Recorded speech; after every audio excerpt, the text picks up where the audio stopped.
Södermalm, usually referred to simply as Söder, or Gotland if you are very confused, is the large island in Stockholm just south of Gamla stan, where all the old houses and tourists are, and north of the area interestingly called Söder om Söder, which is where I grew up. Jag är en Söder om Söder kille. The island has been here since at least the early 90s, but probably way longer than that. This is also the area in Stockholm where I since recently now live.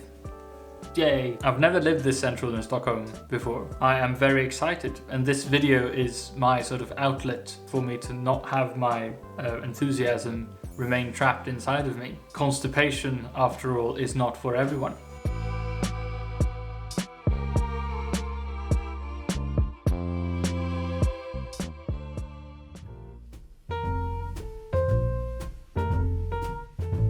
The Södermalm of today is known as the sort of hipster part of Stockholm, with lots of cafes, second-hand shops and, well, hipsters. But this was not always the case. Wow. As you can see from this terribly old map, most of the area used to be farmland. It even had a lake on it called Fatburen. Now the same area where the lake used to be is still called Fatburen, only without the lake. Instead of water, the area is now filled with video game studios like DICE, Fatshark and Paradox. I think Mojang have their HQ somewhere around here as well. I think I've seen like a logo somewhere.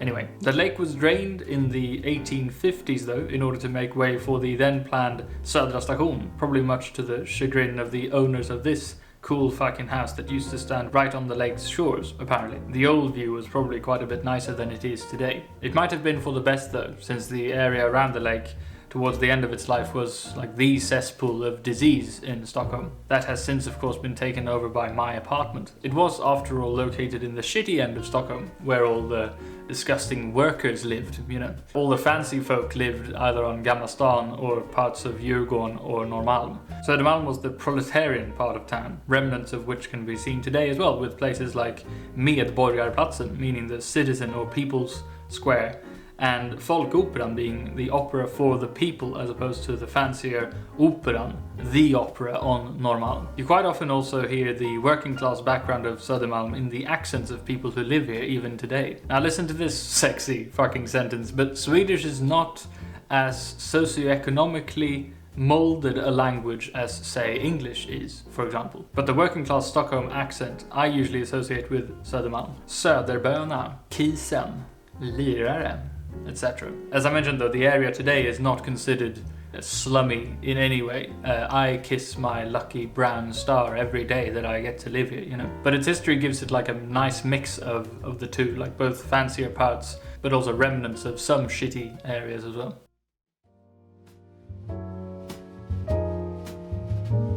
When talking about the architecture of Södermalm, which we are now apparently, I think it might be one of the most varied of any part of Stockholm. There are fancy old buildings like these ones, for example, looking over from Gamla stan. These palace looking fuckers have no problem at all standing next to any fancy structure on Gamla stan, I'd say. Some of the very oldest still standing houses on Söder are this one, Hans Marschalk's house, where they're currently looking for a tenant for one of the floors. An absolute fucking steal at 10 million Swedish kronor. Or, you know, $1 million-ish. And this one, a bit less impressive perhaps, but also considered the very oldest structure on the island, built in the early 17th fucking century. This building has been here through the US being founded, 2 world wars and ABBA winning Eurovision in 1974. I think it was 74. Who cares? A contrast to these really old, cool buildings, you also have these kinds of houses. Basic and even more depressing and boring than the old Labellhus that I talked about in my old Suburbs of Stockholm video, if anyone remembers that one. Speaking of which, I am planning on making another one, like an updated, more proper video about the suburbs of Stockholm, similar to the one I made about Tokyo. So you can subscribe, you know, if you want to, yeah. And then there are these 18th century wooden houses, preserved as a way for people like me to see what most of Södermalm used to look like some 300 years ago. Very cute houses, I like that these are still here. So all of this creates a very sort of interesting mix, just walking around here. There are lots of parts where tourists visit, mostly around Slussen and Götgatan, where there's a bunch of shopping opportunities that are not as egregiously tourist focused as the disgusting boutiques of Gamla stan and around T-centralen. However, there are definitely also areas where tourists do not usually go. And then of course, talking about the shittier parts, like just around where I live, of course.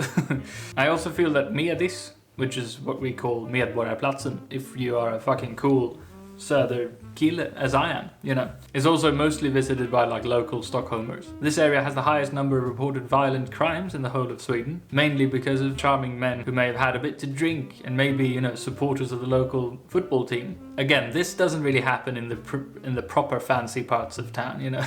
You never see this shit happening on, you know, Stureplan. If these cute fuckers have too much to drink, they might end up in Mariapool, or Capio Maria as it's now called, the local emergency hospital for people with severe drug and alcohol problems. These cozy buildings I mentioned before are special housing for drug addicts in recovery and others with difficulty finding housing for one reason or another. Which, to be fair, is like most young people in Stockholm, but you know. So there's this mix of fancy and filthy addiction and shit here on Södermalm, which is just like my underpants, you know. Which makes it a perfect area for bohemians, artists, and people who really like red wine and look down on everyone who doesn't, you know.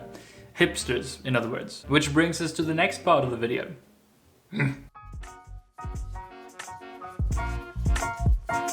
There is definitely a typical Södermalm style. Fringes, beards, and man buns are popular among the middle-class, well-educated, internationally minded folk of Södermalm, who of course like to think of themselves as way more working class than they actually are. This is my best attempt at dressing like a typical Södermalm kille. He wears a checkered shirt, tight jeans, Dr. Martin boots made of vegan materials, of course, a scarf he got from his French friend, which he's very proud of, a second-hand coat, and an overly expensive, environmentally friendly backpack.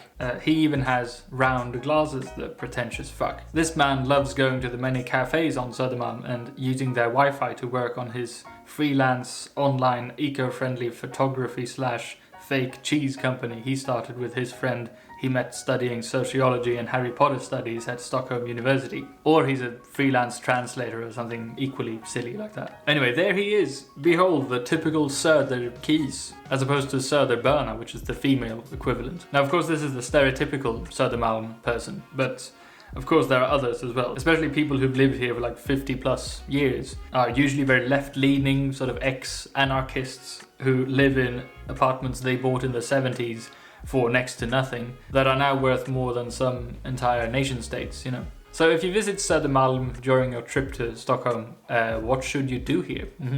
So to round off the video, here is a list of things you can do. Södermalm is very hilly, and climbing one of the high points will give you a beautiful view of Stockholm. I've talked about this place before, but Skinnarviksberget is fucking lovely. It's the highest point in the city, and I froze my tits off recording this footage, so you're welcome. Go and grab a fika at any one of the nice cafes, either by Nytorget or on Swedenborgsgatan, which is weird, and a weird name for a street in Swedish, but still. This street is lovely in the summer when it's turned into a pedestrian-only street with outdoor seating. Get shit-faced in one of the many pubs of Södermalm. I'd recommend South Side in Zinkensdamm. I have become drunk there. It works, everyone. It's owned by some Irish guys, I think, and has international staff and hosts pub quizzes. Or go to Dovas if you feel like hanging out with the real A-team when it comes to miserable fucks of Stockholm, you know. The beer here is as cheap as it gets by Stockholm standards. Another thing you can do is to leave Södermalm and take a walk around Djurgården instead, which really is lovely pretty much any time of year. And then go back to Södermalm and have some food. Falumi is one of my favorite restaurants in Stockholm. It's sort of fast foody but all vegan. The meat is not meat and tastes fucking fantastic. 5 out of 5 fishes. Another place worth a visit, of course, Hermans, which I have gushed about in many fucking videos. It's a vegan buffet place with the best fucking views in the city. Take a walk up on Mosebacke. Very few tourists ever go here, but it's one of the prettiest residential areas in the whole fucking city, just up the hill from the Slussen tube station. Another one is the area behind Lilla Blecktornsparken. I actually don't know what this area is called, but fuck me, I would sacrifice my mother to get to live here one day. There is of course a shit ton of more stuff you could say about Södermalm, obviously, but I am only one tiny YouTuber with not too much time and little to no talent, so I'll leave it here, I think. This might be the very last video of the year, probably, so thank you everyone who's watched during the year. Do join the Discord. We have a community Discord filled with wonderful, cute and cuddly muffins. And recently I have streamed on Twitch quite regularly, so do drop me a fucking follow over there as well if you want to. I'll see you in the next video, which will be out very soon. It's gonna be about Japan, so keep those pants in order. Okay, bye.